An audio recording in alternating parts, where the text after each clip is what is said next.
Hello everyone. In this class, I will explain about nodal analysis and mesh analysis. Both I will explain. I will try to choose an example and explain the rules because it is easy to explain with an example instead of going for set of rules and then going for a problem. I will just choose an example, a problem, and I will explain directly the rules with respect to that so that you can easily connect with that concept. So right now first one is I will explain nodal analysis, and it is also other name is also there, node voltage analysis. If you find in some books it is node voltage analysis, in some books it is nodal analysis. Now coming to first, what is node, we have discussed in the previous classes. I think I've explained in KVL and KCL, Kirchhoff's laws. So go check that video. In that video I explained what is a node. Node is nothing but a point where two or three circuit elements meet. Okay, minimum two circuit elements, if they meet, that is nothing but a node. So how many nodes are there here? As you can see here, this one is a node, this one is also a node, this one is also a node, and this one is also a node. I've indicated with the spotlight, or I will uh, just mark here. So these are the nodes. How many nodes are there in this circuit? There are 4 nodes in this circuit.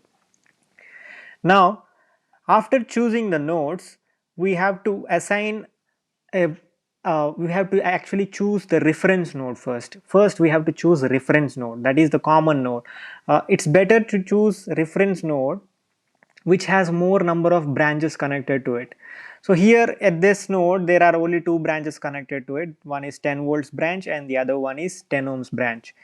And for this one there are three branches connected to it. We can choose this as a reference node. It is a very good node because three branches are connected. One is 10 ohms, 40 ohms and 20 ohms. Or if you consider this node, again there are only two branches. So you have to this node is cannot be used as a reference node. If you use that as a reference node, you will face more difficulties during calculation. And this one, if you choose, there are again three nodes, three branches connected to it. So this node is again, you can use it to choose as reference node. So you can choose either this one or this one, but for me I will try to choose this one because it is easy to uh, it is easy for me to calculate and choose the sign polarities, because the voltage polarity is in this direction, minus to plus, and here also minus to plus. Whereas if I take reference node and if I write equations, if I take reference node this one and write equations, I have to check up each and everything with the sign convention, which is kind of a difficult thing for me. So I will try to choose this one. Okay, reference node, it is better to choose the node which has most number of branches. And if you have three or four reference nodes, it's better to choose, you can just by looking at the circuit you can guess which one will be easy for you. That one you have to choose as a reference node. Okay, so for me I am trying to choose reference node this one. Now after choosing the reference node, now we will assign node voltages with respect to the reference node. So reference node means you have to mark it as a node at zero potential, a node at zero potential. We are assuming that it is at zero potential, and with respect to that, this node has voltage of VA. That means if you consider this node, I can assign a value here which is VA, which is in such a way that when you measure the voltage from this point to this point with respect to reference node, you will get a voltage of VA on the multimeter. If you measure the voltage between this terminal and this terminal with respect to multimeter, you will get a voltage of VA. And similarly, if you measure the voltage between these two terminals, you will again get on the multimeter a voltage of VB. And if you measure the voltage between these two terminals, then you will get a voltage between these two terminals as VC in the multimeter. Multimeter is a device which can be used for measuring voltages and resistances. Okay, so I am trying to measure voltage. You can use voltmeter also. So this is nothing but for understanding purpose I've told you. Okay, so node voltages are the voltages which are with respect to ground. reference point with respect to ground or reference point. Okay, reference point, you have to assume it as at zero potential, 0 volts. Okay, now after assuming the node voltage VA, VB, VC, now you have to write KVL equations or Kcl equations, okay, depending on what type of analysis you are doing. If you are doing node voltage analysis, then you have to write Kcl equations. Kcl equations, how you have to write? For example, if you want to write, if you want to find out the current through this, okay, then what should what should I find? First I have to find VB value. If I get VB value, then I can write down I3 is equal to VB by how much? VB by 40 ohms, right? See, VB is nothing but potential between these 2 points, right? Node voltage, and I told you this I am assuming at 0 volts, and this at VB. Now the potential between these 2 points at the B node, and this is VB, and VB if I calculate, then I can find out I3 value. So my target is to find out I3 value before I choose this analysis. I have to know what is the unknown quantity. Here I have 3 unknown quantities. One is I1, the other one is I2, the other one is I3. So I have to find these 3 quantities. First, how to write KVL equation or Kcl equation. In this case, you have to write Kcl equation. So how to write Kcl equation? See here, this is the equation, Kcl equation. How this equation is obtained, I will tell you now. Okay. So I am considering this point, this node, okay, B node. At this node, I'm trying to write Kcl equation. That means currents entering equal to currents leaving. Okay, what are the currents entering here? Nothing but I1. What is I1? I1 equal to VA minus VB by 10 ohms. Potential difference between these 2 points is VA minus VB, right? This is at higher potential, this is at lower potential. Why? Because I am assuming the current direction in this direction. Here I1 is in this direction. Current always flows from higher potential to lower potential. So the potential difference between those 2 points is VA and VB. VA minus VB by 10 ohms is nothing but the resistance. So the current value I1 is equal to VA minus VB by 10. This you remember, I1 value. Next, I2 value. What is I2 value? Here the current direction is in this direction. That means you have to assume this as a higher potential, this at lower potential. So VC minus VB, potential difference between the 2 points, divided by 20. Okay. So this is the resistance, 20 ohms between those 2 points. Okay. Now this is the I2 value. You remember these 2 points, these 2 currents, I1 and I2 are incoming currents at this node. This one and this one both are incoming currents. Now what is the outgoing current here? I3 is the outgoing current. So what is I3 equal to? I3 equal to, here this I told you at 0 volts. This is at VB. So VB minus 0 by 40. Nothing but VB by 40 is nothing but I3. This is outgoing current. Now according to KCL, Kirchhoff's current law, what is KCL saying? You know that the sum of incoming currents equal to the sum of outgoing currents. So you have to equate both. Nothing but I1 plus I2 is equal to I3. That is what is written in this equation. Check here. VA minus VB by 10 and plus this is nothing but I1. This is I2 and this is I3. So this is I1, this is I2, and last one is I3. Okay, so I1 plus I2 is equal to I3. That is what he had written. Okay, so in this way you have to write first equation, node, or for each node you have to write equations. So how many equations you can get here? This is for B node. I have written for B node the equation. You can also get 2 more equations for these nodes also. Here also you can write one more equation for this node. Nothing but here VA is nothing but what? 10 volts, because you can directly write here VA equal to 10 volts, because between these 2 points you have a voltage here, voltage source here, how much? 10 volts. So you know Va value equal to 10 volts. Similarly, Vc value also here you know it as 20 volts. So substitute those two values here, nothing but Va value and Vc value, then you will get Vb value.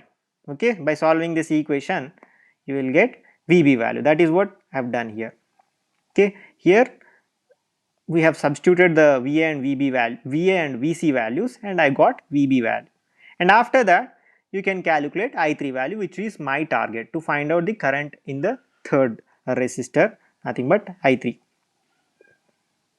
which is of 40 ohms, this one.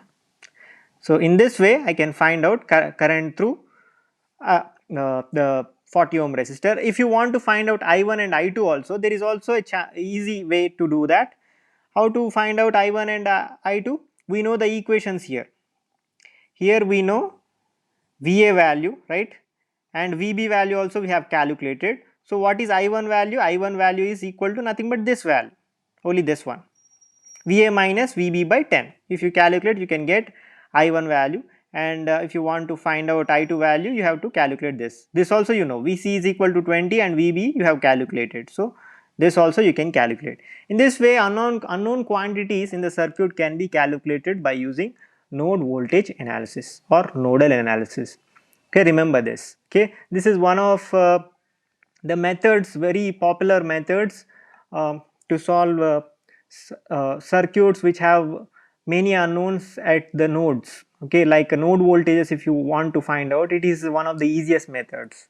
Okay, and mainly used to find out the unknown voltages in the circuit. Okay, and remember, always remember, this method can also be used to find out currents also. If you find the node voltages, then it is easy to find out the currents, because if you want to find I1 and I2 values also, I told you how to find, right? I1 is nothing but Va minus Vb by 10, and I2 is nothing but Vc minus Vb by 20. Okay, like that you can find out. So it is not just to obtain unknown voltages, but you can also find out other quantities as well. So this is one of the best network solution methods. Okay, and there is one more network solution method which is called as mesh current analysis or mesh analysis, that I will discuss now. So this is mesh analysis. This is mesh analysis. So what is a mesh? See, as you can see, these two closed paths are called as mesh.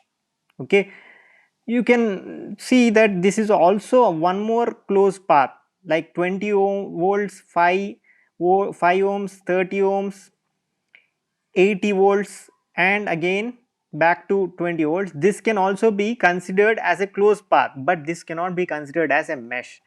Mesh does not have any sub meshes, sub loops in it. Okay, a mesh does not have any further loops inside it. Okay, this is one loop, this is another loop, this is also a loop. Okay, so in this, which are meshes are only this and this, I1 and I2. Here I am representing by mesh currents, nothing but these two are nothing but mesh.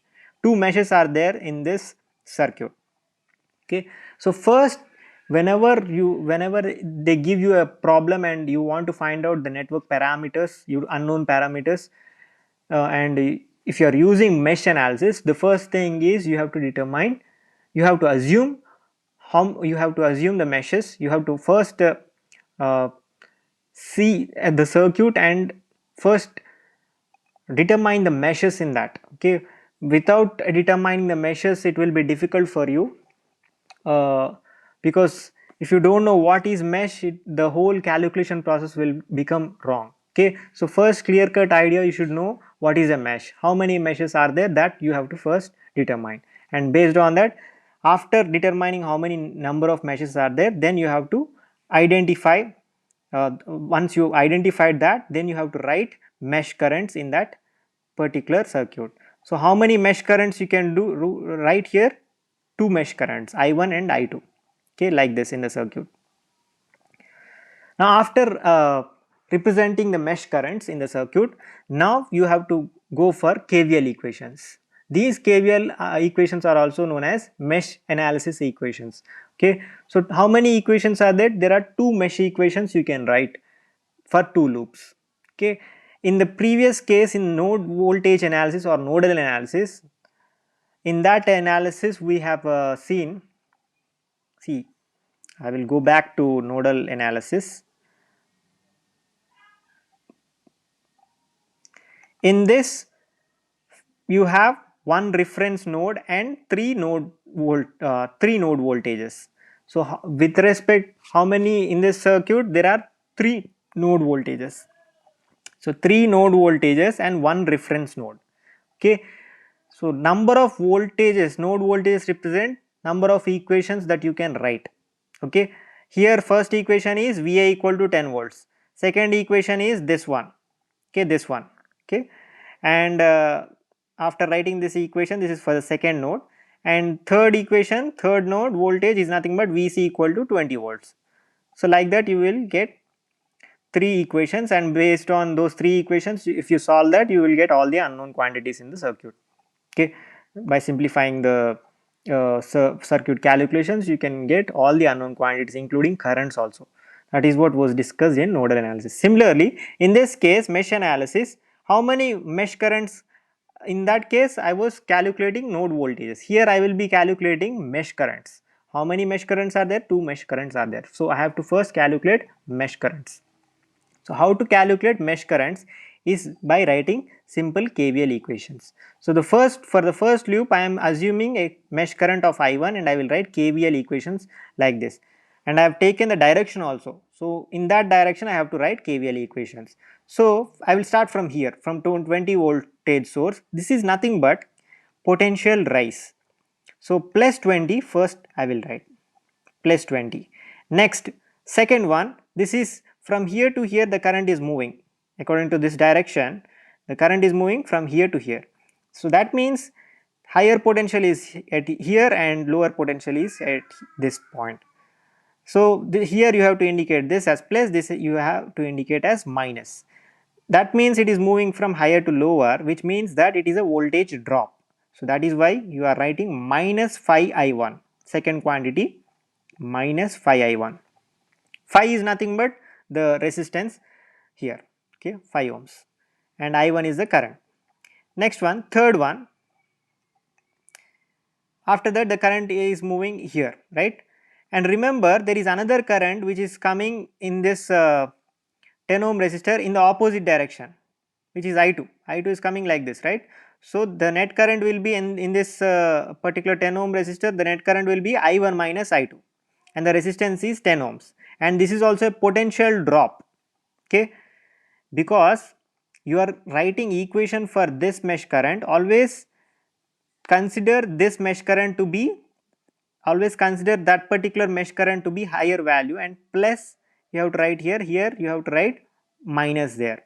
Okay, so when you are writing with respect to that mesh, well, that is the first mesh, you have to always consider that mesh current to be of higher magnitude than the other mesh current.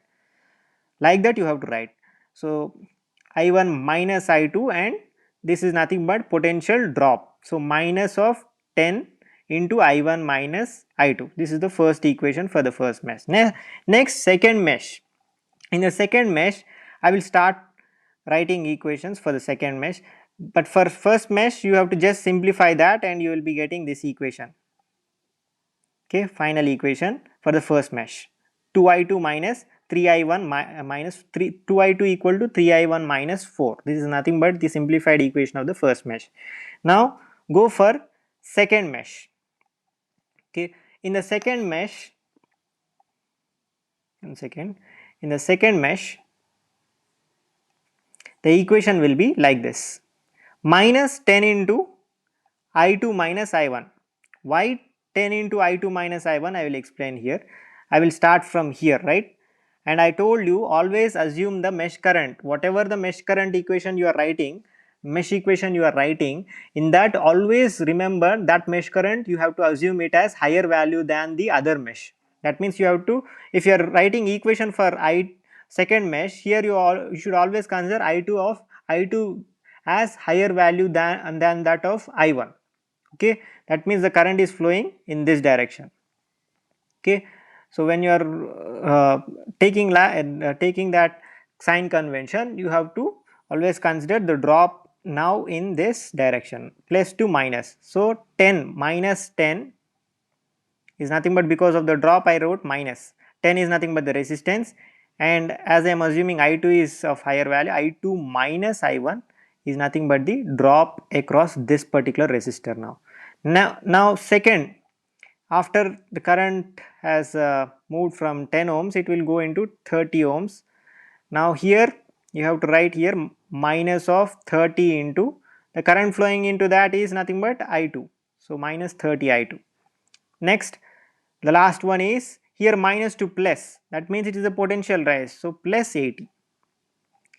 So now I will write the three things and I will get this equation, KVL equation, nothing but minus 10 into I2 minus I1 minus 30 I2 plus 80 equal to 0. KVL equation, sum of voltages in a loop equal to algebraic sum of voltages in a loop equal to 0. Algebraic sum means what? The sign convention, whatever positive or negative, the whole sum is equal to 0 value. Okay, this is the KVL equation. After writing the KVL equation, you have to simplify that. You will be getting mesh simplified equation, this one, 4I2 equal to I1 plus I2, I1 plus 8. Now you have to solve the first mesh equation and second mesh equation, and you by solving that you can use calc also, calculator, or you can go for matrix inverse matrix solution method, Cramer's rule, all those things. Nothing but you can, there are only two equations, so it is very easy to solve the two equations. Okay, and when you solve those two equations, that is equation 1 from mesh for first mesh and equation 2 for the second mesh, when you solve these two equations you will get I1 and I2 values. I1 I got here 16 by 5. You can go through the simplification I have shown you here, and from that you can get I1 value, and I2 value also you can get after substituting the I1 value in the equations. Okay, so this is the I2 value 14 by 5, and after obtaining I1 and I2 values you can again find out voltage across 30 ohms, because that is the unknown that I want to find. In this particular circuit you can find, once you got the unknown currents, mesh currents that you assumed, once you got those values you can find any quantity in this circuit. Now if I want to find out the voltage across 5 ohms I can find, if I want to find out voltage across 30 ohms I can find, if I want to find voltage across 10 ohms I can find. And so if I want to find voltage across 30 ohms, this is the formula that you have to use, I2 into R, nothing but I2 into, here voltage across 30 ohms means what? The current flowing through this is I2, I know. Okay, so I2 into 30 ohms is nothing but the voltage across 30 ohms. So that is what is written here. Similarly, if I want to find out the voltage across 5 ohms, nothing but the current flowing through this is I1. So I1 value into I1 value I have calculated. So I1 into 5 is nothing but voltage across 5 ohms. Similarly, if I want to find out a voltage across 10 ohms means I have to multiply. See, remember, if I want to find out voltage across 10 ohms, then voltage value, if I am considering the terminals to be like this, I want to find out the voltage drop across 10 ohms. So if I want to find out voltage drop across 10 ohms, V is equal to, see, current always flows from higher potential to lower potential. So if you consider in the directions, consider the directions, then you have to write here I1 minus I2, because I1 is in this direction and I2 is in this direction.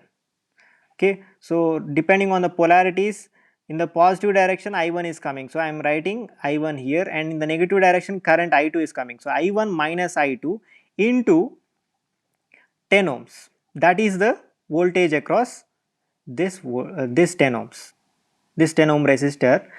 The voltage across 10 ohm resistor is nothing but I1 minus I2 into 10. Okay, in this way you can find out the unknown quantities, like the voltage across each and every branch you can find out. Okay, so these are nothing but two network solution methods. One is nodal analysis, and you can also use mesh analysis.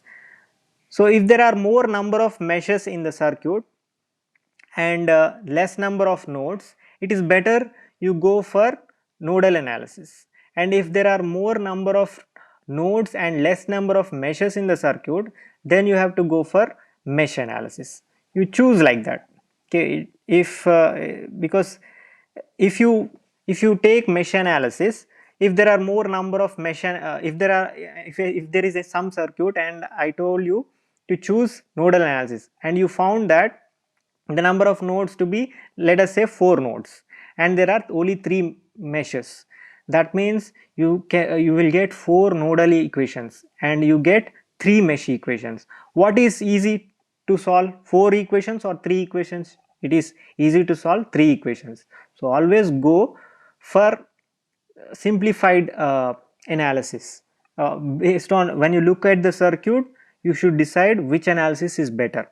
Okay, nodal analysis or mesh analysis, depending on the number of uh, nodes and number of meshes. If the number of meshes is dominating number of nodes, then you have to go for nodal analysis. That means if the number of meshes is more than number of node voltages, then you have to go for nodal analysis. Whichever number is less, okay, if the mesh number is less, go for mesh analysis. If the node number is less, go for nodal analysis. Like that you have to remember. Okay, it will only simplify your calculation process. In competitive exams also this will be very useful. Okay, if you know which analysis to use for a given problem, then your calculation process will decrease by a large amount. You can save a lot of time. Okay, so this is very important in competitive exams. Okay, thank you very much.